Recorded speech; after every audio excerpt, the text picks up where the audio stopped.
This Steve Jones Show podcast is now loading. The Steve Jones Show podcast is presented by Sunbury Motor Company, Purdy Insurance, and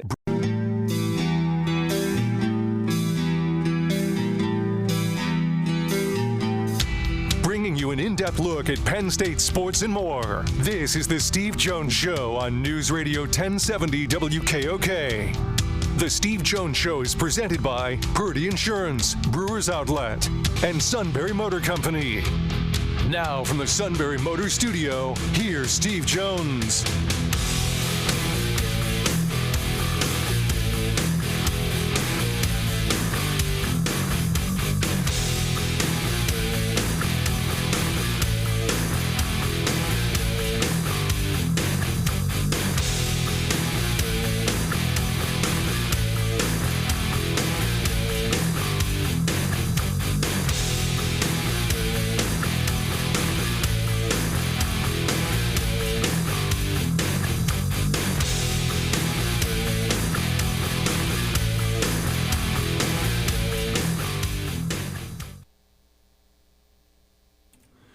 Welcome back to the Steve Jones Show here on News Radio 1070 WKOK.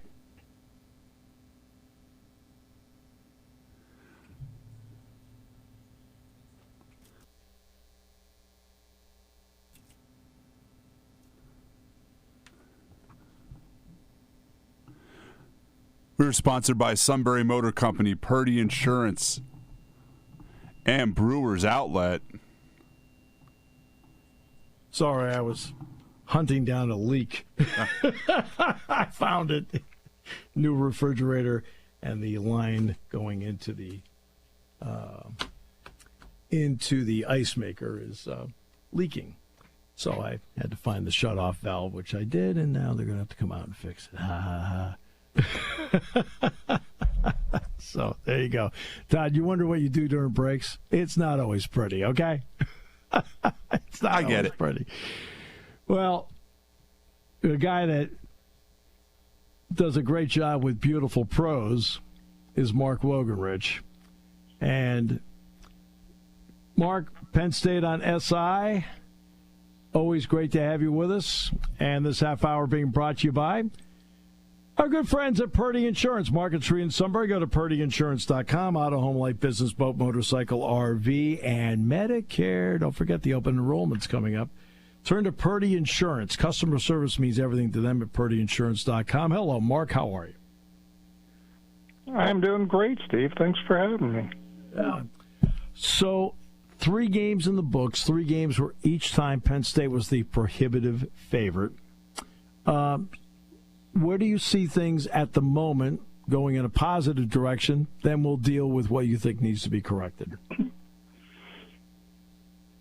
Yeah, I wrote about this last week before the Villanova game, and I don't think things have necessarily changed.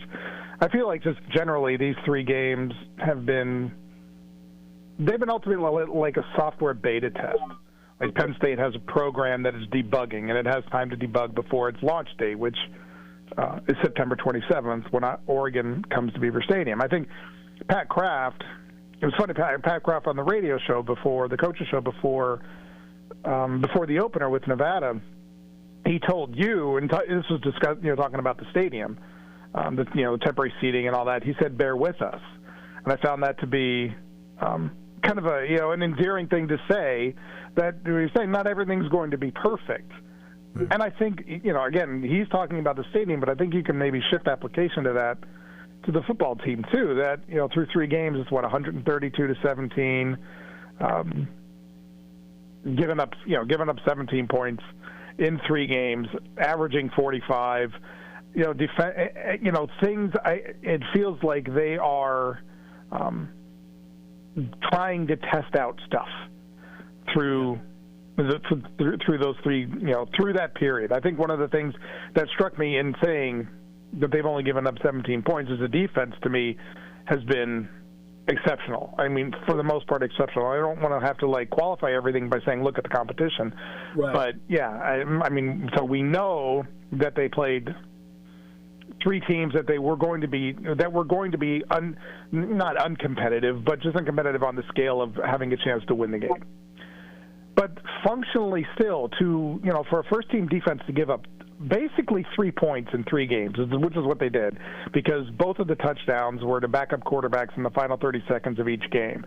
So functionally, your first-team defense has not given up a touchdown in 3 games, given up a field goal. That, to me, is pretty remarkable. Katron Allen, who's averaging 8 yards per carry for those first 3 games, which I believe leads the Big Ten, in at least among backs who have maybe around at least 20 or 25 carries. I think he has looked terrific. The offensive line, to me, has gotten progressively better, and I thought was pretty on point against Villanova in blocking and protection. The defensive line, I feel like, has been the side of the ball that has taken the largest step, at least from a preseason or from the training camp preseason, where they were, at least from a depth and experience perspective, a question mark. There's a lot of, you're watching this line get ready in August, and you're saying they have to develop beyond Denai Dennis Sutton and Zane Durant, and they absolutely have. I mean, huge credit again to Deion Barnes for putting together a group that they can actually, in 3 weeks, what they've done to put together a group that they played, really, I think they can play with. Zariah Fisher's return adds just that note of just kind of a hardened, experienced kind of player who maybe he hasn't played in a year, but he has experience in big games and across seasons. And then inside, Alonzo Ford's looked really good. Xavier Gilliam, I think, has been involved was involved in the pressure on both the initial interceptions. And then the development of the younger defensive ends, especially like Chaz Coleman, has been a ton of fun to watch. I think the linebackers, particularly, Mari Campbell's been very noticeable. Tony Rojas, those guys combined for 5 tackles for loss in the last game. I like the way they've integrated the receivers, and each guy with, the new receivers, the transfer guys, each one, Hudson, Ross, and Pena, with different skill sets that they are deploying specifically to those guys as part of their offense. I do think there's a lot that they've done that you can look to and say they're at least moving. At least they moved through these 3 weeks. They've tested and debugged, I think, a lot of the stuff that they wanted to get out during this period. People will then naturally ask about Drew Aller, and they'll ask about the production to this point of Nicholas Singleton. Your thoughts on each? Yeah, I think they're fair questions that require a lot of context, too. It is notable to me that Drew completed 55% of his passes against Villanova, an FCS defense, albeit one that is well coached, there's no question. Mark Ferrante and his team do a really good job, and their coverage was one that was not meant to give Drew much to do about anything. You watch them rush 3 guys on multiple plays. That's difficult. 8 against 3 is difficult to complete passes against, right? Against 4, or whatever you're going to do.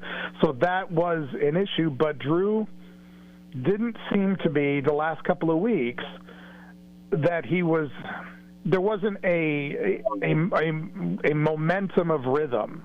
If that's maybe the best way to say it, that he would get into rhythm for short periods. 2-minute drill, especially. Drew is terrific in tempo offense and 2-minute drills because he's just got, places that he's going to go right away, and it's quick move, get to the line, go. And he's great at that.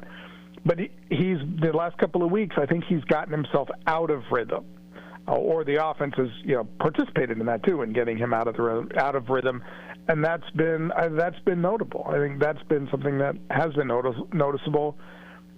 And as regarding Nick Singleton, I would like to see him take that 16-yard gain that he's gotten a couple of times now and turn that into 30 or 40, which he just hasn't been able to do yet. Katron, I think he just looks like he has a better command of his run game at the moment. And I don't know whether, the idea of Nick pressing or trying to be perfect, and I know personality-wise with Nick he is so, I don't know if you can be coachable to a fault. that you try to please and you try to to do the dictates of what you're being told to a fault, and then you get into a game Saturday, and everything maybe becomes mechanical because you're running through a checklist in your mind of things you're supposed to do instead of, as James Franklin said last week, let it rip. I'd like to see those two guys.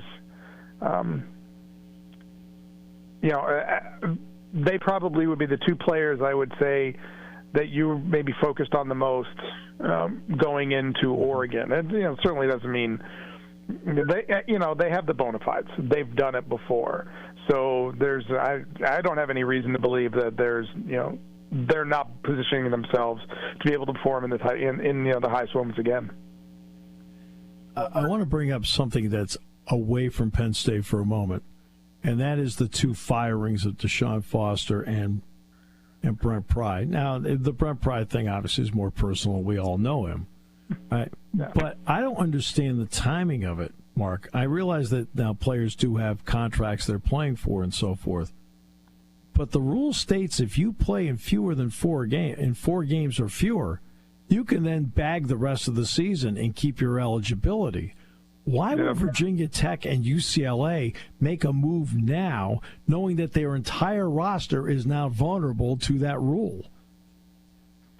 That's one of the questions I thought about. The transfer portal being open isn't necessarily a thing because you can't transfer and play right away. Right. So if you can enter and negotiate, you want 40, you want like 40 or 50 guys on your roster just to sit.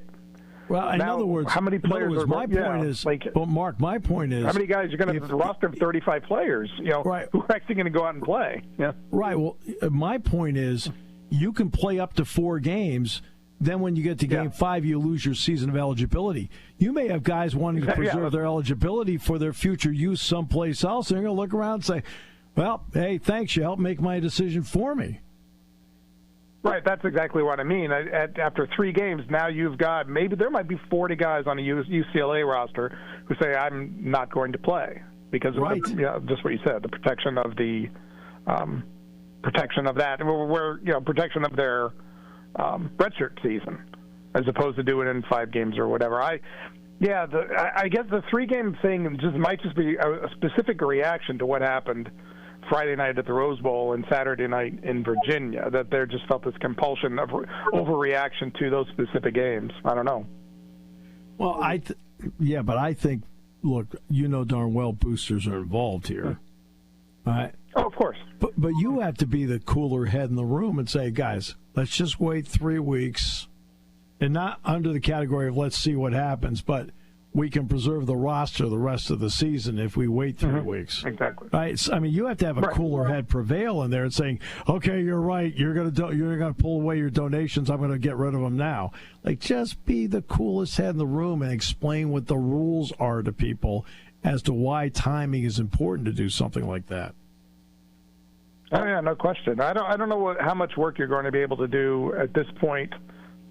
Heading into week 4 of a football season, to be able to even put together what's a search firm going to do, how much back channeling are they going to be able to do at this point? Because when you get to December to hire a coach, what is the as you said, the booster situation, the roster situation, what is all that going to look like? What is a new coach going to come in to this situation asking for the moon and saying, you didn't have the financial, you did not provide the financial resources to those coaches that I am looking for. You're negotiating, to me, from a position of weakness as a program by doing this so early. I completely agree with that, Mark. It's just strange. We've seen Clemson get off to a 1-2, including the loss to Georgia Tech. LSU, you can see. But Georgia Tech was a conference game. Notre Dame's 0-2, but they played 2 very good teams in Miami and Texas A&M. Texas, Arch Manning's been whatever. What's been your take on this opening 3 weeks of the season? Because I feel like everything's closer and more close together than people realize. Absolutely. And that's one reason why it's good to not not see a college football playoff initial ranking until I think that's going to be after the Penn State Ohio State game, I believe, right in the first week of November. Right. Usually when that happens. So there's far too much movement early in the season that I think that's good. I mean, that's good to shuffle and shake. The football, at least the early expectations for teams, and have them understand maybe at least an order placement, and know where you're going to go. I don't think 0-2 for Notre Dame means the same thing as 0-2 for an NFL team. Right. Kansas City Chiefs, that sort of thing.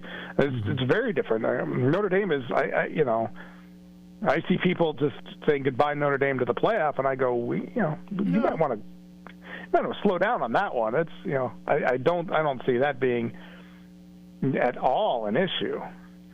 So this is why when I look at Penn State in the context of this season, in that accomplishing what you want to do and what you had to do in September through maybe what you might want to call like a preseason plus. I mean, it counted, so it mattered. The games they mattered to the record, so they couldn't just play the last 40 guys on the roster or anything like that. But they were able to sort a lot out, or at least to attempt to sort a lot out through those games. So I think, in my opinion, I think it's a benefit, but it's not something that we're really going to know until about last week of September and then October. I want to ask you about the special teams part, because it's not just the points, but it's also the hidden yards.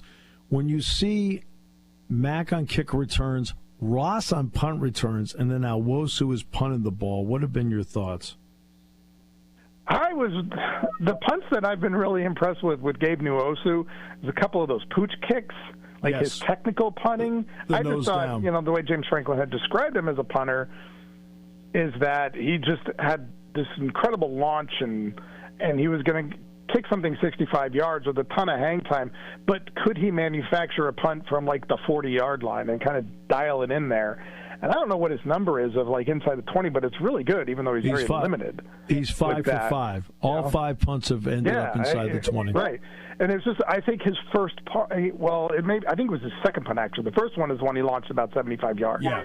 Yep. Last week. There was 67. But the second one, just the touch punt to me, and he did it again against Nevada. Yeah. That, down the ball to 2, down the ball inside the 5. Yeah. All that to me, you look forward and say that's going to come in really, that's going to come in handy. King Mack, it looks like he approaches kickoff returns with the right personal sentiment that there's a playmaking ability there that he didn't have necessarily the first 2 weeks on defense, although he did Saturday as a starter and playing more. But there's an opportunity to get a ball in play and just go past the 25. And Devontae Ross, just in talking to him, that he used a lot. He just talked about not really liking punt returns.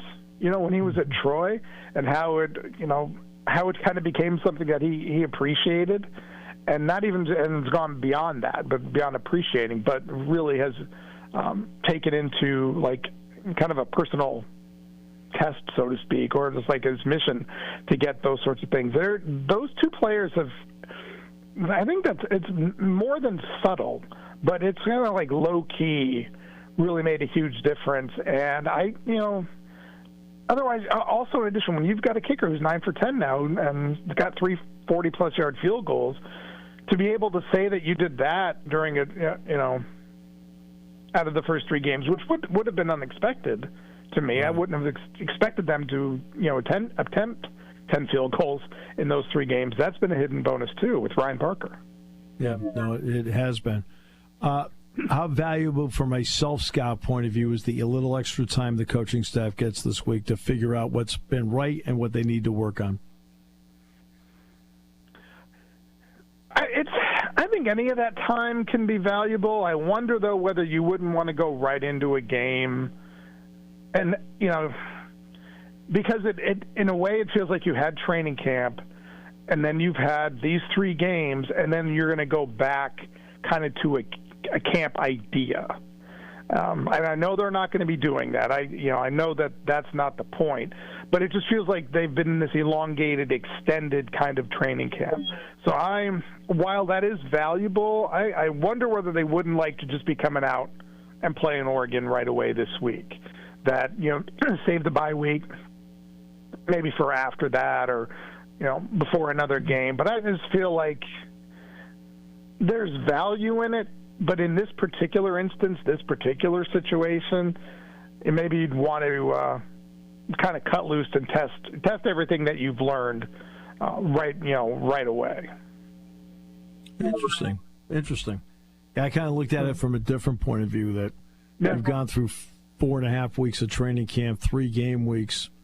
Now you can sit back and say, all right, especially on Jim Knowles' side of the ball, okay, what works? What do we need to work on?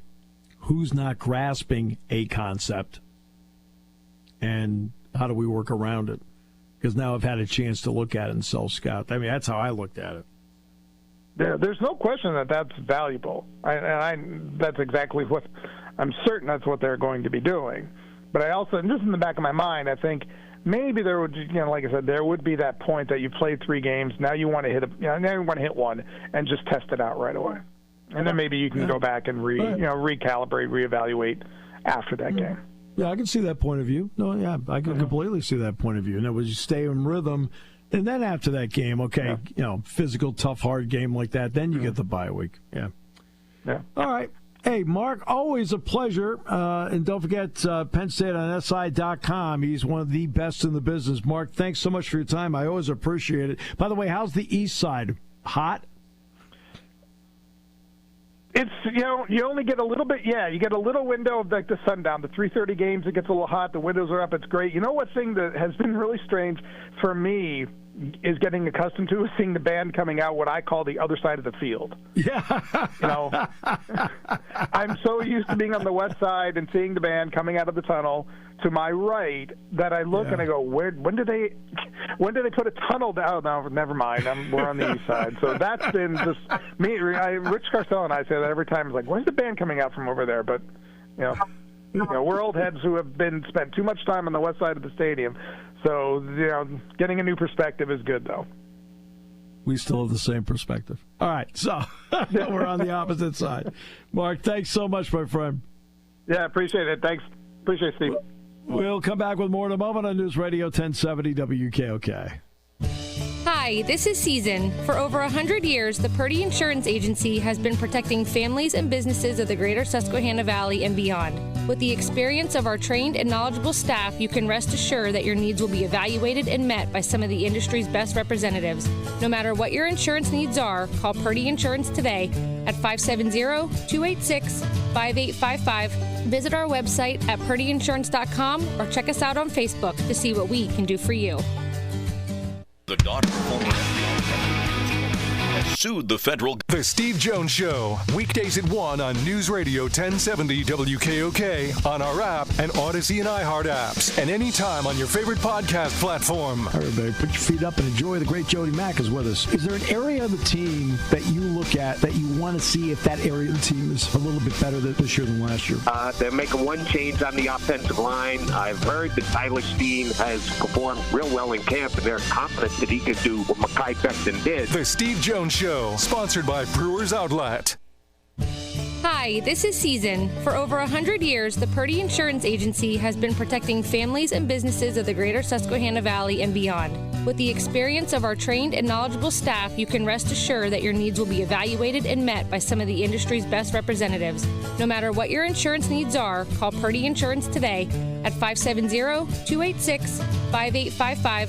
Visit our website at purdyinsurance.com or check us out on Facebook to see what we can do for you.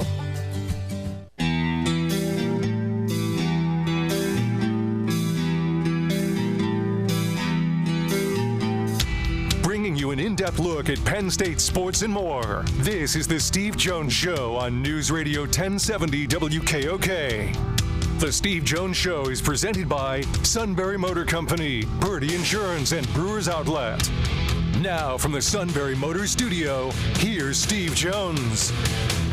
Half hour brought to you by Brewers Outlet, Reagan Street in Sunbury, the beverage supermarket. Imports, domestics, microbrews, the best selection of beer anywhere. Wine coolers, water, soft drinks, snacks. They roast their peanuts fresh and every day. 6 great flavors of slushies. Ready to drink cocktails. High Noon, Jack Daniels, Crown Royal. And the Pickle Bar, led by the incomparable Barrels and the Dills, indeed second to none. All at Brewers Outlet, Reagan Street in Sunbury, the beverage supermarket. The Joe Burrow injury is a big deal. Meanwhile, the Vikings will have to go without J.J. McCarthy. He's been ruled out against the Bengals. So here we are going into week 3 of the NFL season. You're going to have a game with 2 teams with their backup quarterbacks. So no J.J. McCarthy and no Joe Burrow. And Burrow's going to be out months. He had to have surgery on it. Jake Browning did a good job when he stepped in 2023. They went 4-3 with him as the starting quarterback. But for a team that doesn't play great defense, and that's the weird thing. You look at Cleveland, what's holding them back is their offense. Well, they gave up 41 points yesterday. Do you realize that Baltimore, until late in the fourth quarter, only had 1 drive longer than 24 yards in the game? I did see that. It also sounds like Jaden Daniels might miss this week, too. Jaden Daniels is going to be out this week as well. It's amazing. It really is amazing that here we are 3 weeks into the season. You got quarterbacks banged up all over the place.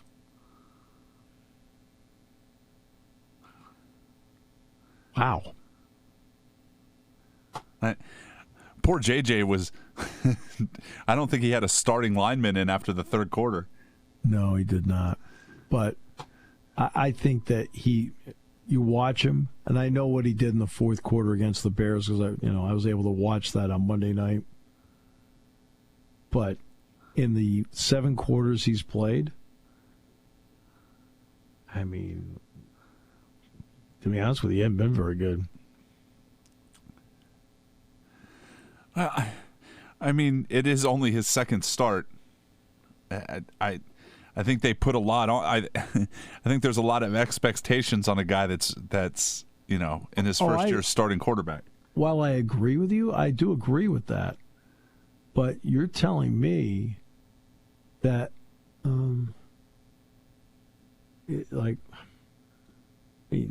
you let people leave,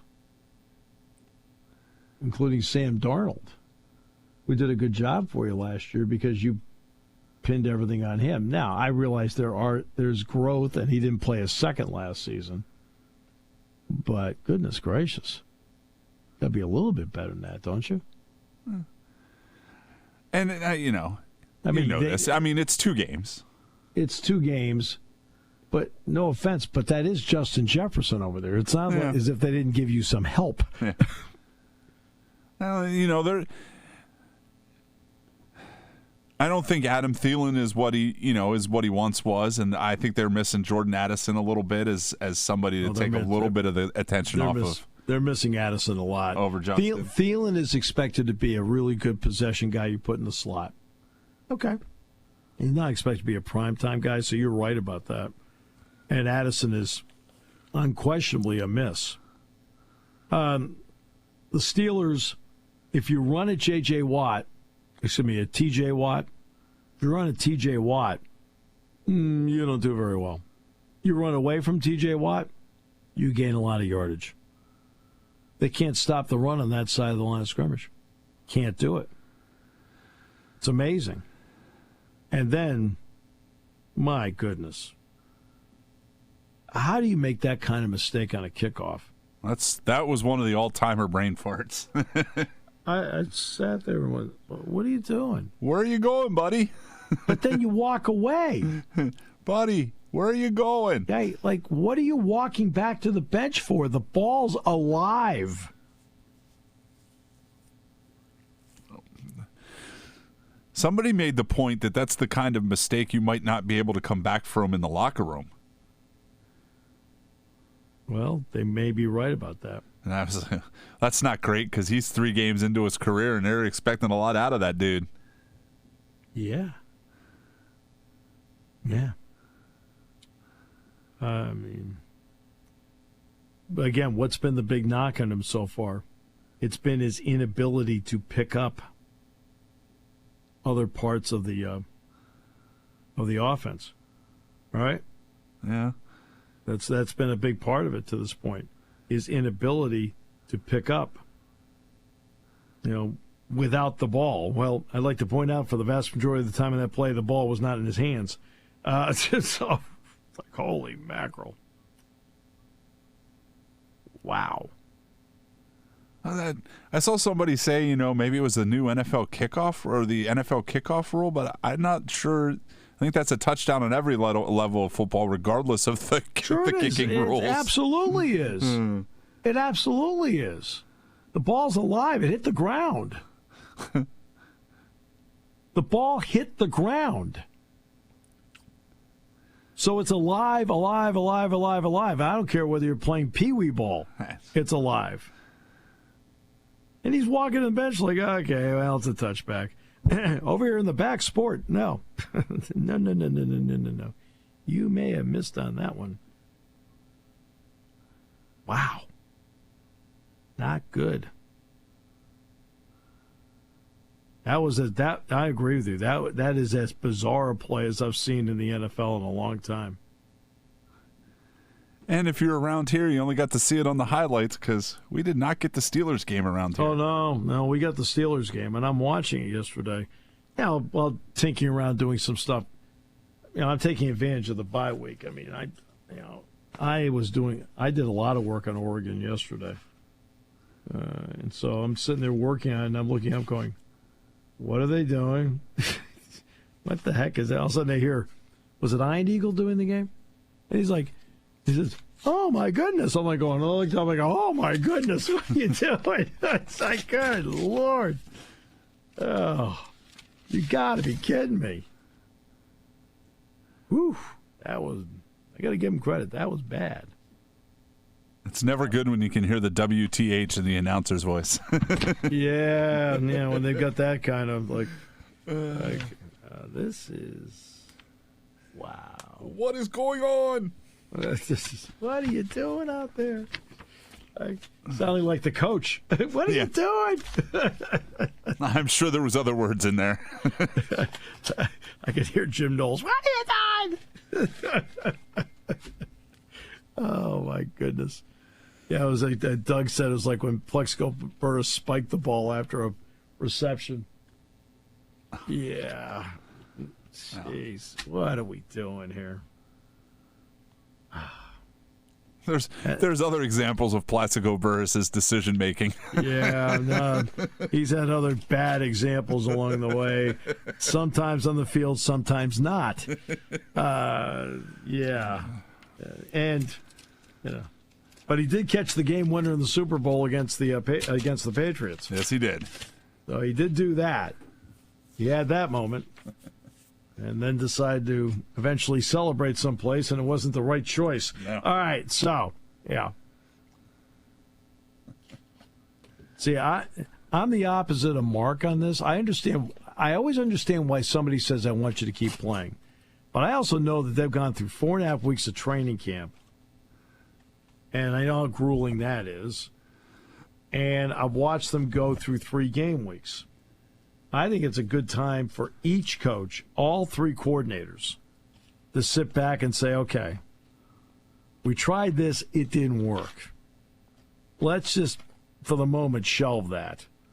All right, we tried this. All right, and that worked. Let's keep it in there. Okay? I think based on what we're doing, we can add this in. Right? And I think we're going to be actually pretty good at this eventually, but eventually isn't this week. And I think that so it gives them, and for example, there may be a player holding you back from doing something, and maybe there's a better option there. And I don't mean overall. I mean in a situation. We're going to do this. We can't have him out there. We need to have him out there. You know what I mean? Because it's just not, it's for whatever reason, it's just not it's not their bag as to how for some reason, they can't grasp the play. How much of the offensive stuff do you think is just them mixing and matching right now and not really anything to be all that concerned about? Good chunk of it. Yeah. Good chunk of it. But it's not as if mistakes don't happen just on plays. Look, yeah. I mean, for example, let's take the interception Drew threw. Okay, that's not a good play. Okay? Now, so what happened? You know, I'm not going to go into names, but somebody ran the wrong route. Okay. So now the play's now botched to begin with because somebody ran the wrong route. Okay, it happens. Something that a fan would never know. All right? Not in the least. But you cannot compound the fact that now it's all wrong. You can't compound it by them making a bigger mistake. And Drew made a bigger mistake. Right? Just throw the ball away. Just get rid of it. Okay? Live for another down. Whatever. You know, don't try to, hey, I'm going to create it. No. It's like it wasn't there. And, I mean, you look at some of the throws he made in the game. That 23-yard play to Reynolds, the throw to Rappelier, the touchdown pass to Pena, the 2-point conversion pass to Pena, the pass to Pena they dropped. Then there was another one he threw that was right there and wasn't reeled in. You're like, okay. I mean, you brought those guys in to make plays like that. In a lot of ways, I thought he threw the ball really well on Saturday. Right? But that play was all wrong. In other words, you're looking around like, oh, great. X or Y ran the wrong route. Boom, the play's all blown up. Just get rid of it. Right? But other than that, what I'm gonna say is very simple, but it is absolutely true. It's because so much of sports is exponentially simpler than like people on these shows try to make it out to be. Oh, you got the A gap and the B gap, and I like, oh, stop with your A and B gaps. Just knock it off. Right? Yeah, just knock it off. You don't need to be trying to prove to everybody you know football. You're sitting there because I pretty much assumed you knew football. Okay? But let's just make it simple for you. You get into a big game. You need everybody to play well in a big game. You need everybody to. But in particular, in big games, your best players need to be your best players. Right? That's what you need. In the Super Bowl, was Jalen Hurts your best player? Yeah. Was Jalen Carter on that side of the ball your best player? Yeah. In that game, the Eagles' best players were their best players. They won in a rout. You know, I mean, that's what you do need at this time of the year. And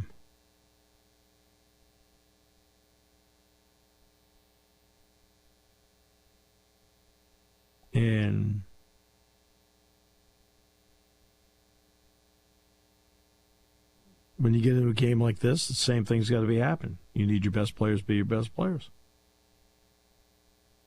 Okay. Everybody has to play well. But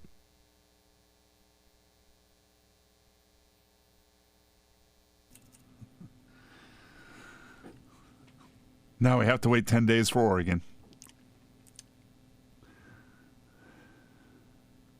Yeah, well, Oregon's got Oregon State this week. Wow.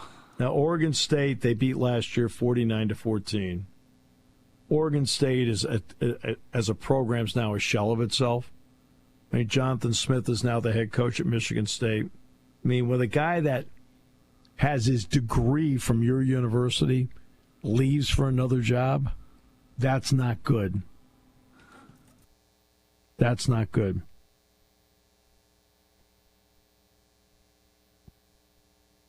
I mean, that's, you know.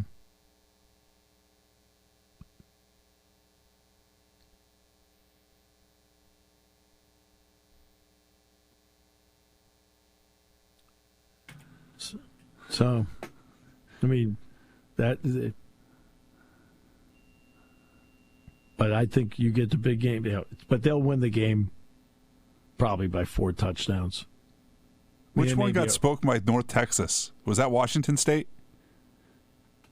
I think so, yeah. I was going to say, the old Pac-12 did not have a banner weekend. Well, these are Mountain West programs. Yeah. Now. I mean, that's what they are. I mean, they're Mountain West programs. And I think it's nice they're keeping it alive, but it doesn't do it, you know.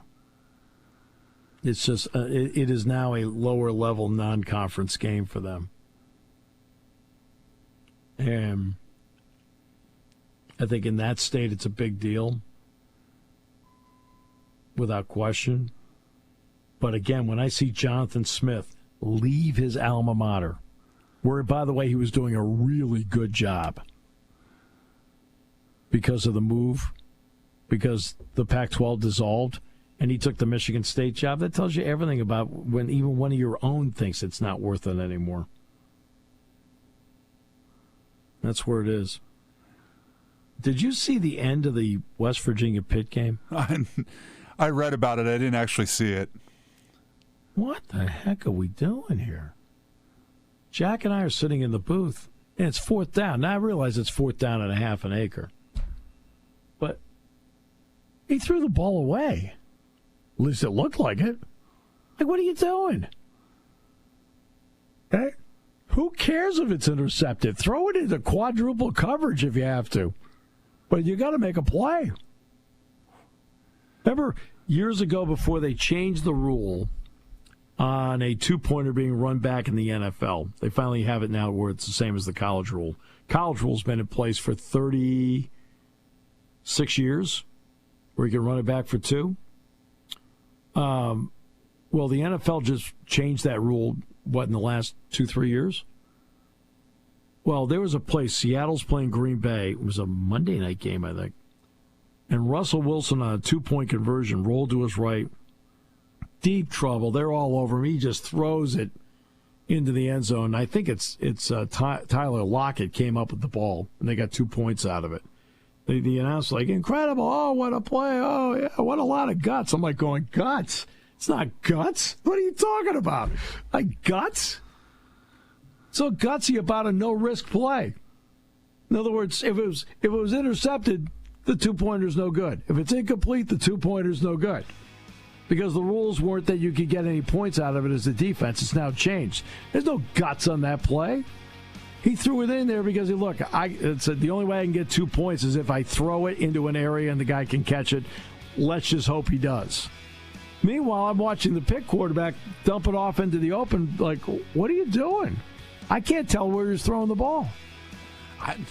As bad as West Virginia was in the first 2 games, I still can't believe they won that game. I realize it's a rivalry game, but... I know.